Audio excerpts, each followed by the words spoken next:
Hey there everyone, Anthony here from magneticmemorymethod.com, and I'm here in London preparing for Magnetic Memory Live. I'm in a hotel, and I just wanted to take a little bit of time to answer some of the questions that I haven't been able to answer in the last two webinars we did.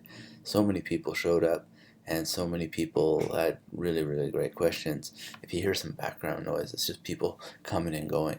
But anyway, the first question comes from someone who's taking action, which is the number one thing that you can do in order to get results from your memory. And she says, "Hi Anthony, I've been living in Germany for a year now, and I'm a believer in the power of memory palaces. I have your book on how to memorize German vocabulary, and I'm kind of stuck on memorizing cards. The problem is that it takes me too long to know what I am memorizing.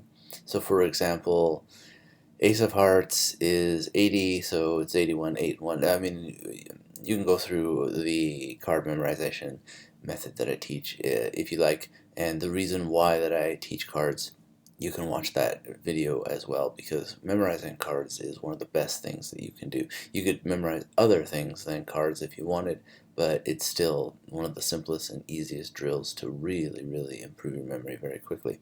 And so she says, I've memorized the entire Speisekarte from my workplace, which is German for memory for menu. And she says, also using numbers to identify prices, but I have a problem remembering them since they have their fixed location.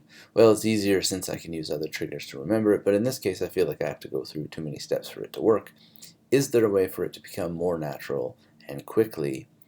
And thank you, keep up the great work.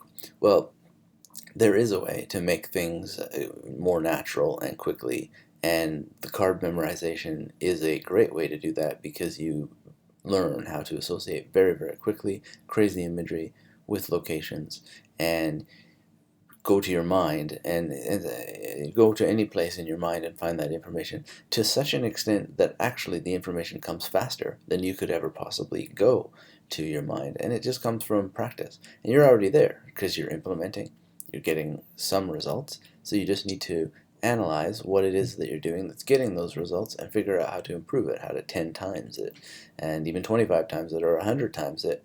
And that's going to come through practice. And there's dedicated practice.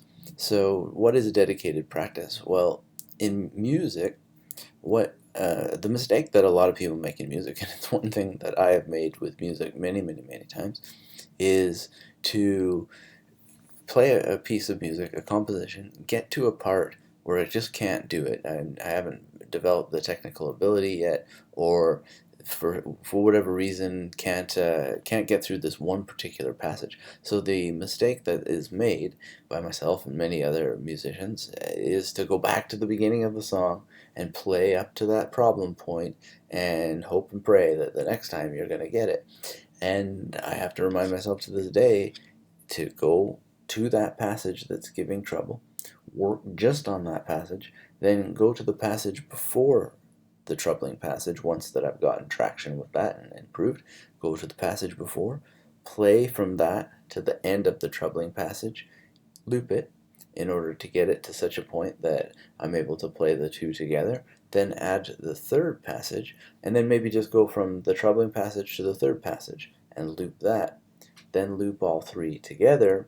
And you don't need to then loop all the rest of the composition piece by piece until you have the whole thing. Then you can go back to the beginning, play all the stuff that you know up to the part that's troubling, and continue on with the song. And after that process, which can be as short as 5 minutes, just to nail that one piece, incorporate it into the other pieces, maybe let's say 10-15 minutes. Once you got that down, you've drilled it, then you go do the whole song. The next time you hit that piece, it will no longer be troubling, and you'll be able to play through the entire composition without stumbling on that. That is the way that you do it. Now, if you do this with memorizing information, then you're also going to very quickly succeed. So imagine you have a list of 10 items, and you're memorizing just great up to 2 or 3 or 4, but 5 is a bit sticky, and then 6 and 7, 8 to 10 is okay again. So what you just need to do is analyze what's going on with number 5, tweak it, fix it, get it so it's working, then do 4 and 5, and loop that a little bit, then do 5 and 6, loop that a little bit, and then do 4, 5, 6, and loop those 3, then go back to the beginning all the way to 10, and then go from 10 back to 1, and then do 1, 3, 5, 7, 9, and then 10, 8, 6, 4, 2, and you can do other sorts of leaping around, 1 to 7, 9 to 2, 6 to 10, and go through those different ways. And if you find that 6 to 10 is choppy for you, then 5 to 6, 6 to 10, 5 to 6, 6 to 10, 10 to 6, 6 to 5, and do these looping exercises. So that is the way to do it much more naturally and quickly, and not only more naturally and quickly, but to create that effect that when you are looking for information, the information actually comes faster than the location in the memory palace and the imagery that you used to create the memory.